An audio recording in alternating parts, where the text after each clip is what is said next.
Привет всем, меня зовут Надя, и вы на моем вязальном канале.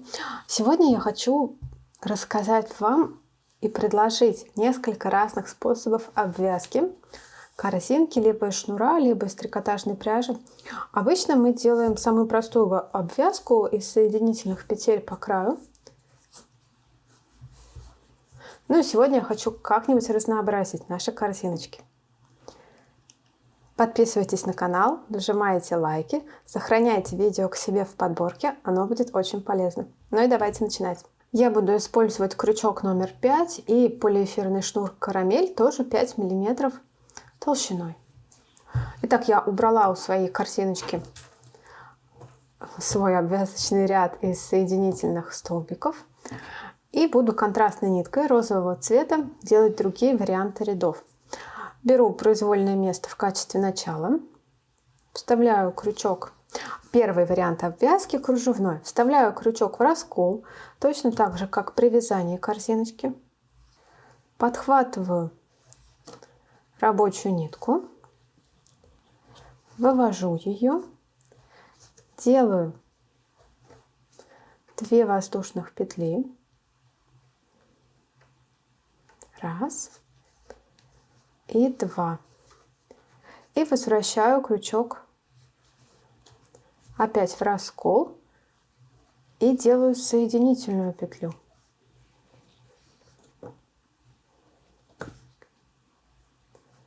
Еще раз, то есть одну петлю сразу через другую, не столбик, раз, и затем в следующую точку опять в раскол, подхватываю нитку, снова делаю соединительный столбик. Дальше 2 воздушные петли, в раскол, подхватываю нитку, соединительный столбик. В следующую точку соединительный столбик и 2 воздушных петли. То есть фактически здесь происходит чередование 2 соединительных столбиков и 2 воздушных петель. Снова в раскол, 1 петля и 2. И продолжаю вязать так до конца ряда. И встретимся вот в этой точке.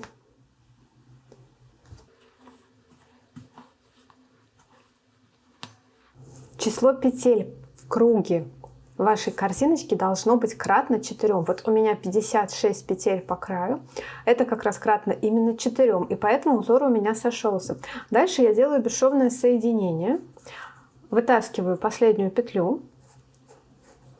Протяжкой делаю традиционное соединение. Вставляю крючок под первую петлю, под первый стежок.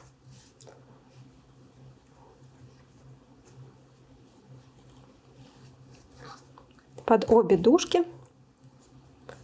Раз.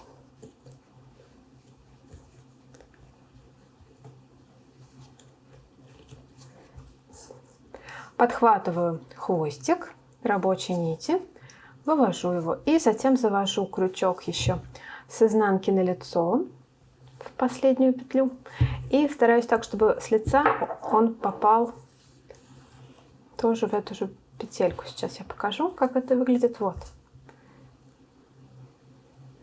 Ну, традиционная самая протяжка в конце ряда. Я думаю, всем уже знакомо.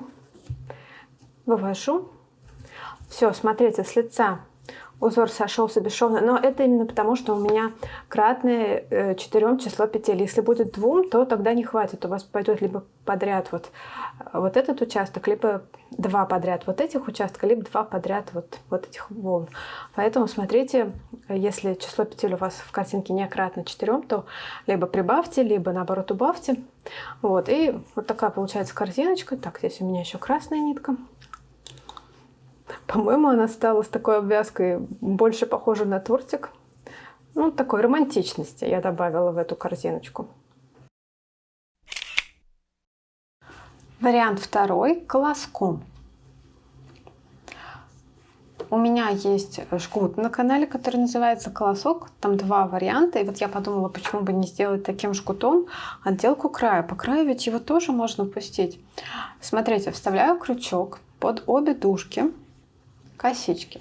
Подхватываю рабочую нитку. Опять она у меня контрастного цвета для большей наглядности. Затем в следующую снова подхватываю. И одну петлю через другую. Главное здесь не мельчить со стежками, делать стежки такие крупненькие. Затем опять крючок в предыдущую петлю и под обе дужки следующие косички. Опять подхватываю рабочую нитку и вывожу. Опять крючок в предыдущую петлю и в косичку. И опять подхватываю под обе. Подсовываю крючок под обе дужки, вывожу петлю. Предыдущую петлю, в следующую косичку, подхватываю нить и вывожу. В предыдущую, под следующую косичку, подхватываю нить и вывожу. Так продолжаю до конца ряда. Кратность петель здесь не важна при такой обвязке, поэтому просто вяжу до конца ряда. В конце ряда сделаю, как всегда, бесшовное соединение. В конце ряда я не довязываю одну петлю. Видите, я остановилась на шаг назад от начала этого ряда. Вытаскиваю нить. Соединяться я буду протяжкой, но здесь, так как мы одновременно как бы провязываем сразу 2 петли, немножко по-другому я буду ее делать. Вставляю крючок под обе дужки первой петли. Вот так. Подхватываю. Подхватываю рабочую нитку, вывожу ее.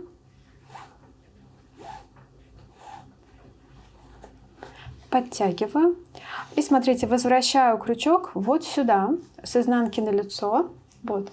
И под 2 петли, из которых выходит нитка. Вот так. Снова подхватываю рабочую нить. Вывожу.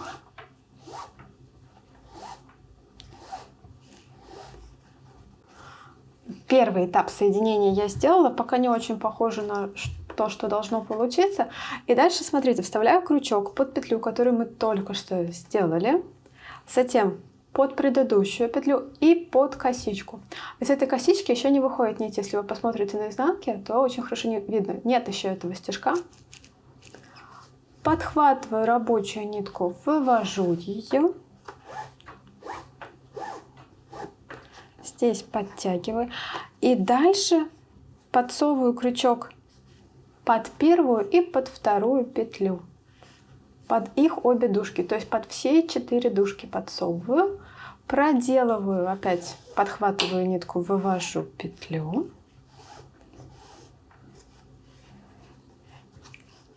подтягиваюсь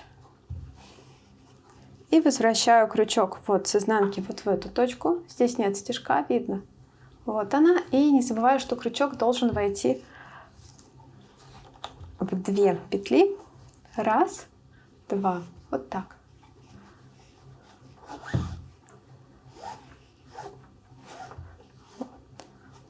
И вот посмотрите, бесшовно соединился этот узор. У меня кто-то спрашивал, именно под шнуром можно ли этот шнур закольцевать. Да, конечно, вот видите, я закольцевала его в обвязке.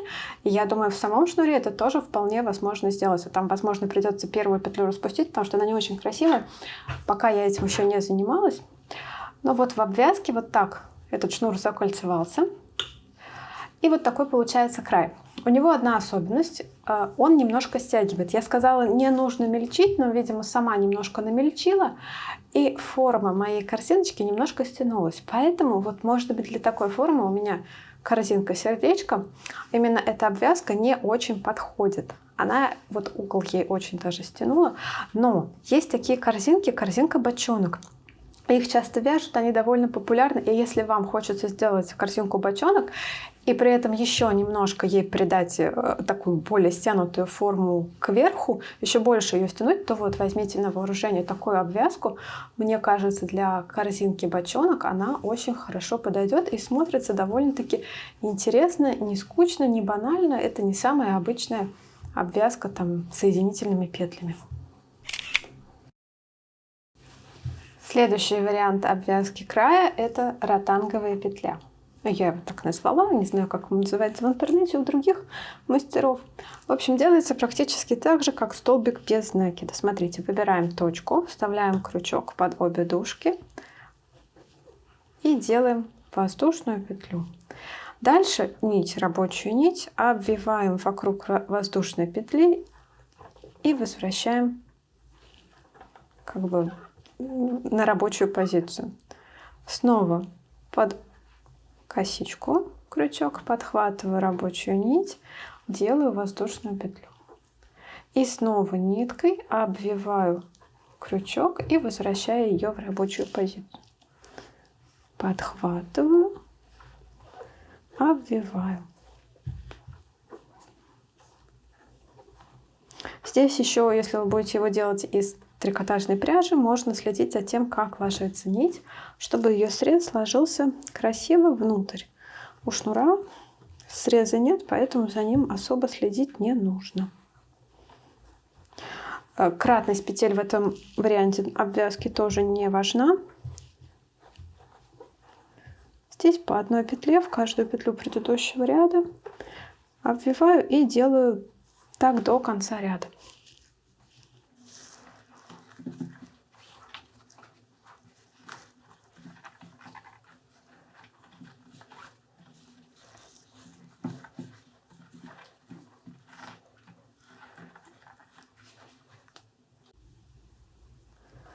Последняя петля у меня осталась в этом ряду. Вставляю крючок в косичку. Делаю столбик без накида. И дальше я сначала сделаю соединение. Вывожу петлю. Смотрите, вставляю крючок под первую горизонтальную. Здесь нужно пододвинуть вот этот стежок влево и вставить крючок вот под эти две дужки. Вот так. Подцепляюсь. И с изнанки завести крючок вот в эту петлю. Вот сюда его нужно завести. И прихватить еще и ножку. То есть вот под эту петлю вставляю крючок. И вот под эту. Подхватываю. Вывожу.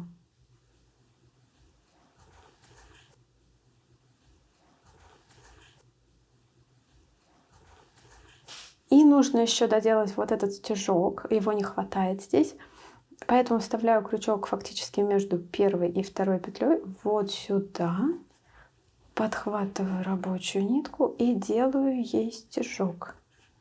Вот так. Дальше вот здесь вот еще есть хвостик, это начало как бы у меня, начало, конец, я их просто свяжу, уже потом можно их прятать на изнанке, чтобы стежок тоже как бы уходил наизнанку. Вот так получается.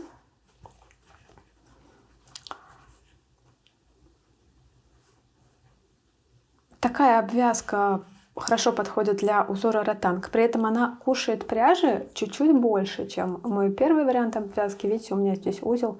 Мне не хватило той нити, чтобы сделать обвязку этим вариантом. И если вы будете ее использовать для узоров галочки, вот видите, мне как бы не хватает здесь еще одного ряда. Я бы проложила ряд из соединительных петель. Если бы у меня это был мой финишный вариант, то мне кажется, нужно еще добавить ряд вот здесь вот соединительных петель, и будет красиво. Но для узора ротанг можно применять этот метод без соединительных петель. Здесь как бы получаются вот такие же вот стежки, которые очень напоминают этот узор и очень к нему подходят. Для еще одного варианта мне потребуется контрастная нитка. У меня есть опять-таки шнур, жгут, связанный таким способом. И из этого шнура я тоже решила сделать обвязку края. Будет достаточно красивая обвязка края, но при этом у нее довольно сложная вот эта вот закольцованность, поэтому я буду использовать контрастную нить. Начинаю как бы с вязания этого жгута. Делаю 2 воздушных петли, затем крючок в первую петлю, делаю соединительную петлю и в предыдущую петлю снова делаю соединительную петлю. Ну, подробнее, как вязать этот жгут, можно посмотреть в видео о нем. Здесь я как бы делаю предварительный просто этап. Еще одну соединительную петлю. И еще одну. Ну, то есть я как бы начинаю вязать сам жгут, немножко отступаю и дальше перехожу как бы к пришиванию его по корзиночке. Беру уже нить свою основную и вот эту вот заготовку. Также вставляю крючок вот сюда в соединение, в соединительную петлю, вот так, и одновременно в корзиночку. И подхватываю свою основную нитку. Розовый это у меня основной цвет. И делаю опять соединительную петлю. Затем крючок вот сюда.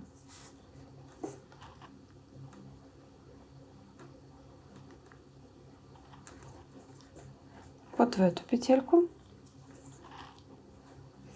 Снова подхватываю, снова делаю соединительную петлю. Как бы, когда я делаю соединительную петлю вниз, я подхватываю еще и корзиночку. А когда я делаю соединительную петлю наверх, я не подхватываю корзиночку, я просто делаю соединительную воздушную петлю. Вниз, теперь вот в розовую петлю уже вставляю. У меня контрастные петли закончились. Подхватываю корзиночку и делаю соединительную петлю. Ну и затем наверх делаю соединительно воздушную петлю. Опять вниз. И опять наверх. Опять вниз. И опять наверх. И так вяжу по периметру своей картинки. И встретимся вот здесь в конце для соединения этой обвязки. Я останавливаюсь в шаге от первой петли, когда мне нужно делать вот эту петлю вниз. Вот здесь я останавливаюсь, вытаскиваю нить и дальше буду соединять. Дальше мне нужна будет иголка. Здесь просто удобнее будет делать иголкой.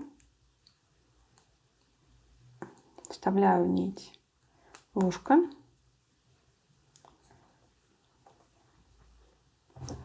Так. И иголкой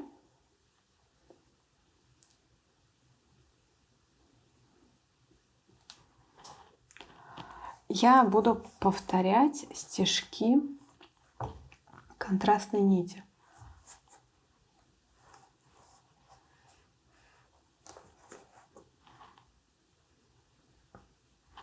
Мне нужно повторить 3 стежка. Вот этот стежок, потом вот этот и вот этот.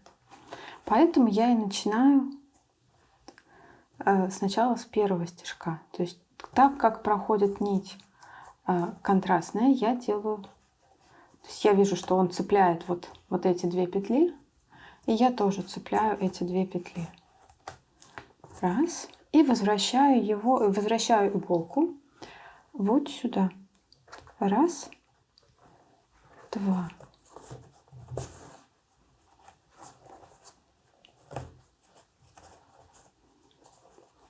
Дальше снова беру крючок, вставляю крючок в ту петлю, которую мы сейчас сшили, и точно так же подхватываю как мы все время подхватывали петлю на шаг назад, и в корзинку, в точку, вот здесь вот 2 полупетли. Вот сюда нужно еще вставить крючок. Подхватываю опять рабочую нитку и делаю петлю. Ну, так же, как мы делали все время петли. Вот. Здесь можно снять с иголки. Петлю вытаскиваю и обратно одеваю на иголку.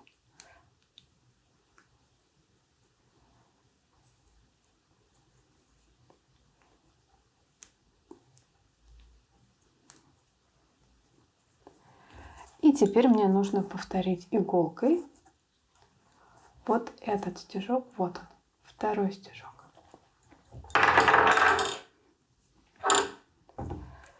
Так. Я смотрю, как проходит нить, и стараюсь его повторить.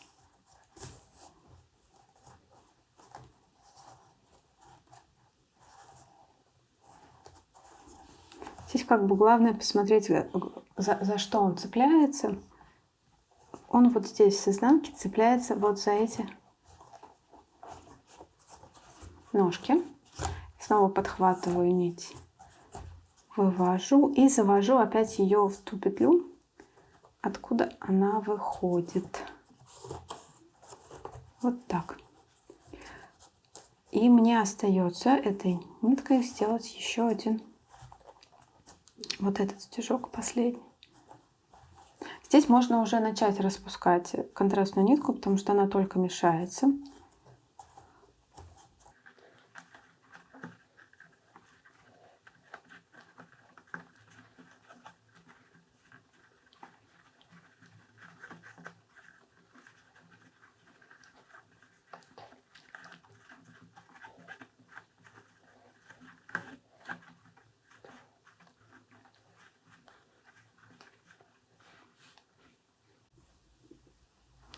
И мне остается повторить третий стежок. Он будет завершающий в этой обвязке. То есть вот смотрю, как проходит контрастная нитка, и опять повторяю ее движение. Третий.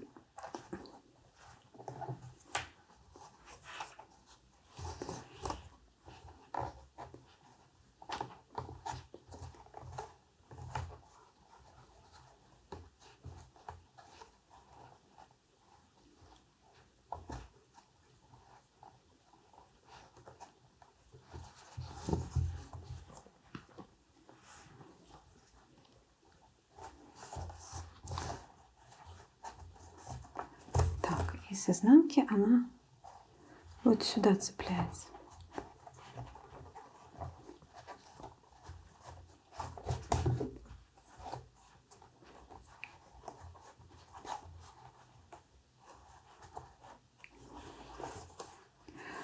Ну, теперь полностью удаляю нить, скрещиваю пальцы. Надеюсь, что все получилось красиво.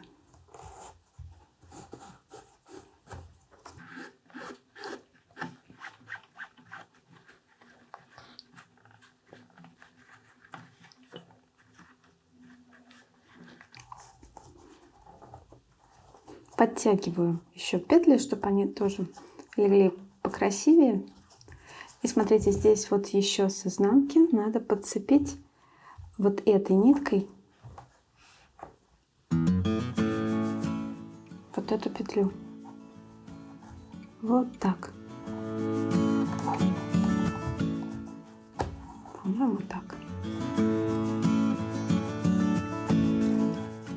Да, и можно эти 2 нити связывать.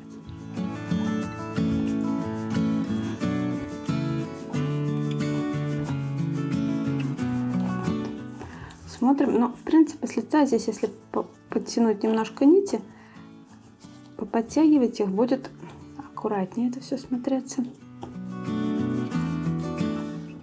Ну и вот какой край получается в итоге. Посмотрите. Как вам? Да, здесь сложное соединение. Я думаю, не все с ним справятся. Я с ним тоже справляюсь через раз. Но в принципе оно того стоит. Этот вариант обвязки тоже кушает пряжи немного больше, чем первый. Видите, вот у меня узелок, то есть мне нити моего первого варианта не хватило, я ее каждый раз распускала, когда делала каждый новый вариант. И тоже вот немножко край у меня стянулся. Здесь, наверное, нужно было взять крючок на номер побольше, чтобы такого эффекта не было. Вот такие 4 варианта обвязки в этом видео я вам предлагаю. Кое-что придумала сама, кое-что посмотрела в интернете и просто показала вам, как это все бесшовно зациклевать.